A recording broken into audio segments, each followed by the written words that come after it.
Hello and welcome. I'm Peggy. Thank you so much for joining us today. And I urge you, just take a seat and be with us, because we have somebody special here and we're going to address some things that affect each and every one of us. Ellen Weaver is here. She is president of the Palmetto Promise organization. Yes. And I think I better thank you for coming. Bless your Peggy, heart. it's a pleasure Thank you. to be here. Thank you. She is a Greenville girl, but now she's in Columbia. Am I right? Yep.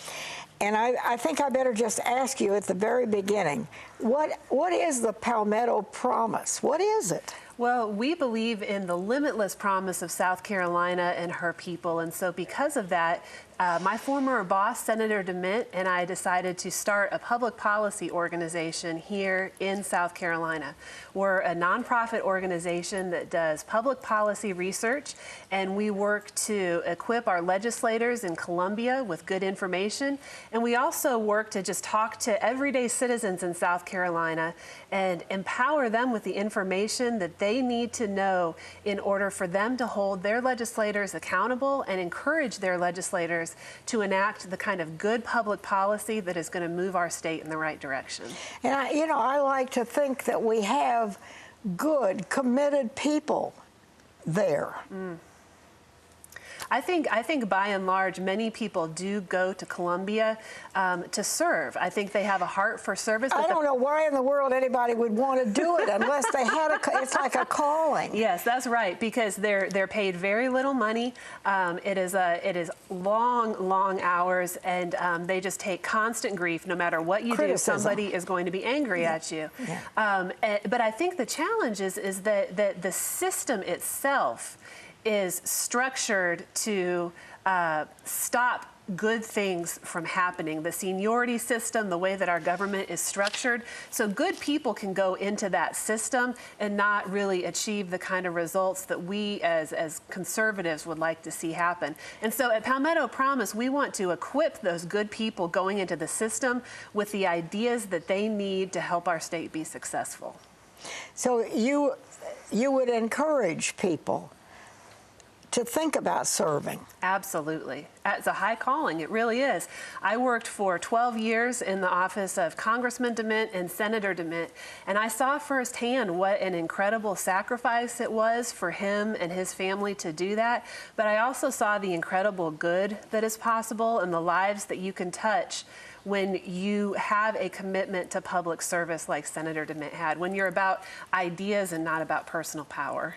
Now, we're sort of at the bottom, when they talk about the different states of the United States of America, we're always at the bottom, and it's frightening because it shouldn't be that way. Yeah. God has blessed this. We have the ocean, we have the mountains, we have all this gorgeous beauty and good people. Yes. You will never convince me of anything else. Yes.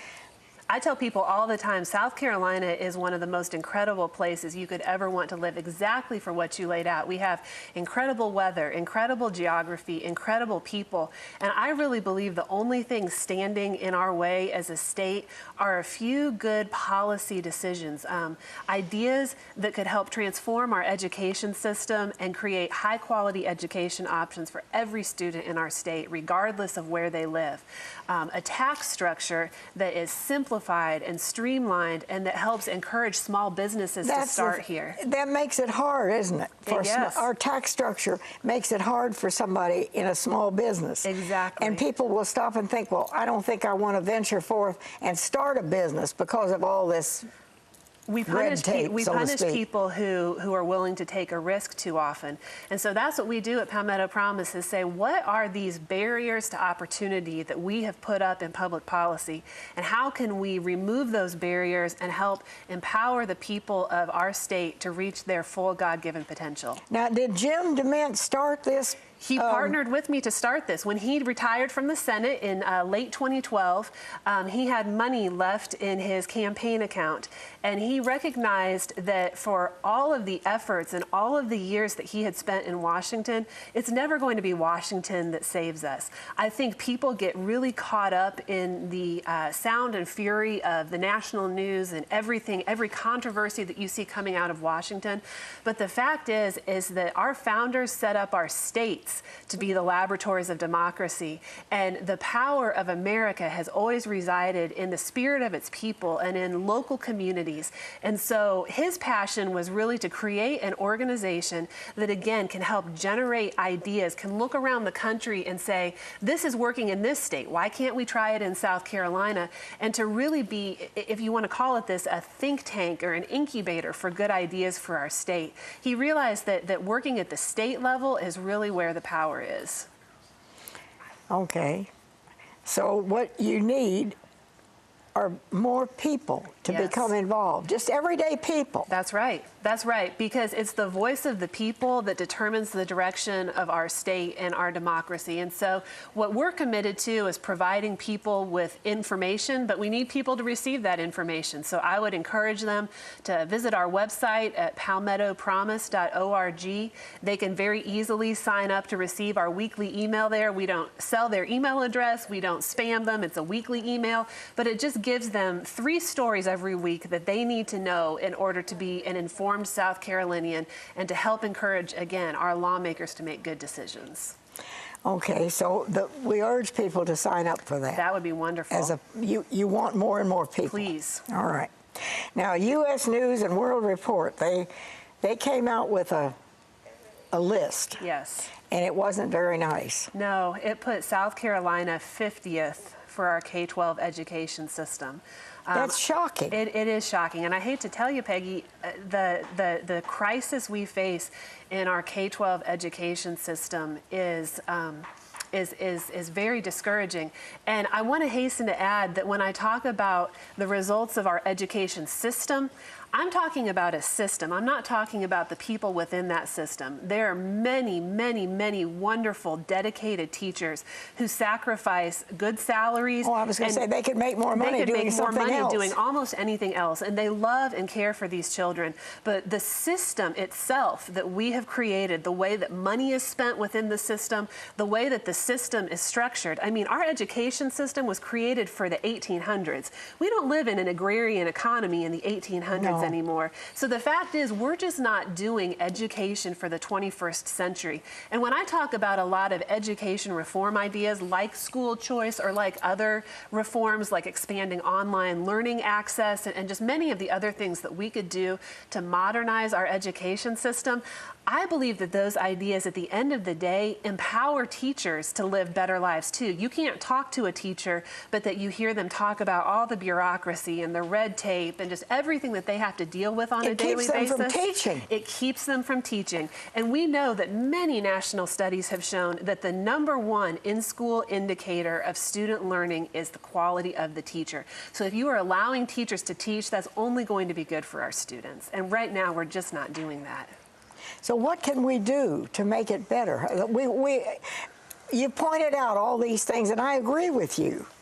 I love South Carolina, and I wouldn't want to live anyplace else. But I want to see us make the improvements for everyday people all over the state. Yes. And not hold back. We need to get on the ball and do it. Yes, I agree. Well, you know, there's kind of the inside baseball game of how politics happens in Columbia, and then there's the outside game. And I think that we have to have a combination of things in order to move our state forward. When you're talking about the inside game, the fact is that our Senate has rules that are very arcane. One single senator can stop any legislation. And so a lot of times you'll have a good idea that gets through the House or that gets through the subcommittees and the committee process in the Senate, and it just can't go anywhere on the floor because a senator is blocking it. So we need to elect people to our Senate who are reform-minded and who are willing to say that we have to restructure the way our Senate works. So that's one of the inside ways. The other thing that I think the gap that we're trying to fill in the marketplace, as Palmetto promised, is a lack of good information. The fact is that our legislators are part-time. They don't have staff for the most part.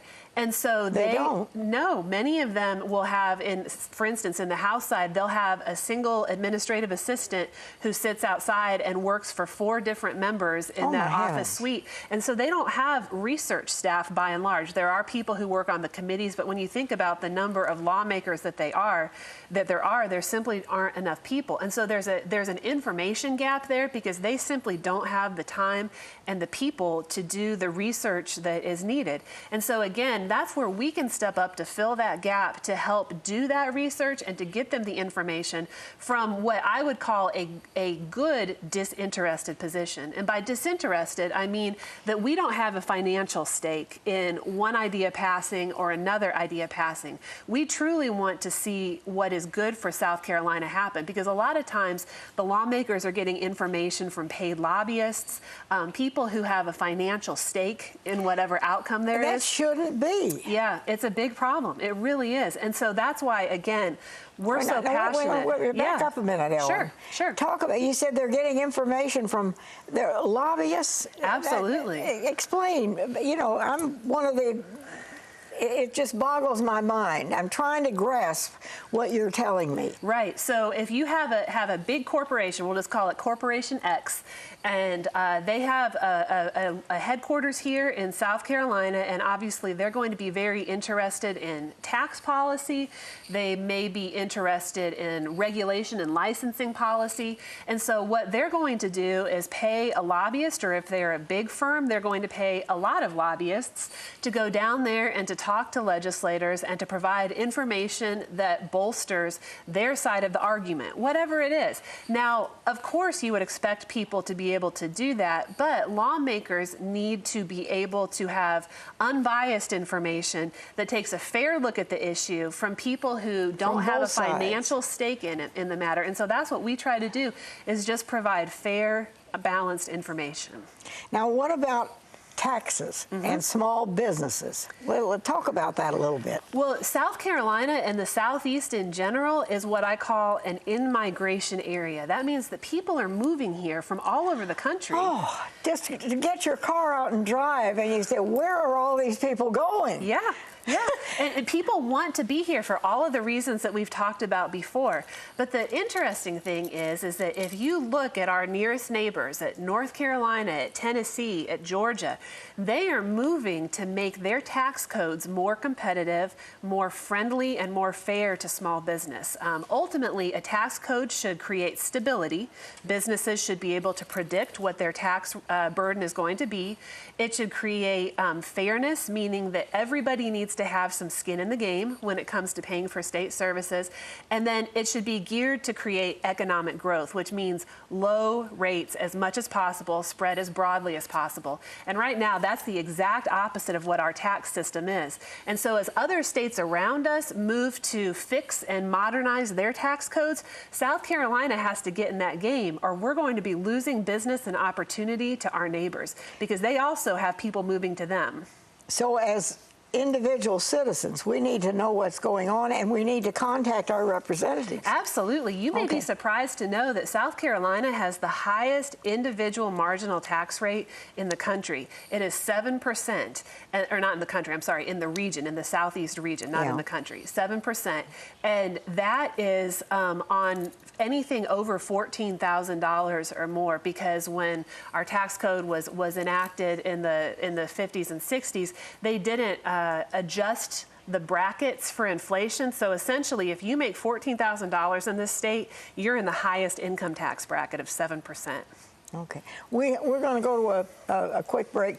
My mind is just whirling, but we can address these problems and we can move forward. We have so much here to be grateful for, and we need to really, as citizens, we need to know what's going on. We're going to be right back. Yeah.